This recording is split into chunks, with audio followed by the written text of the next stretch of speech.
You ask Tiger to solve. This deals with linear equations with one unknown.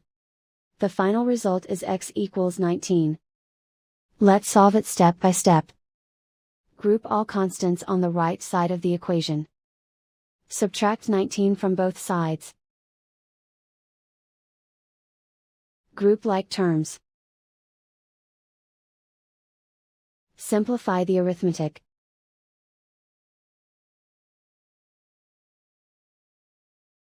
Convert the x into a positive number.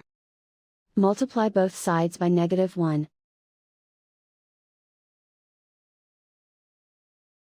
Remove the ones. Simplify the arithmetic. And so the final result is x equals 19.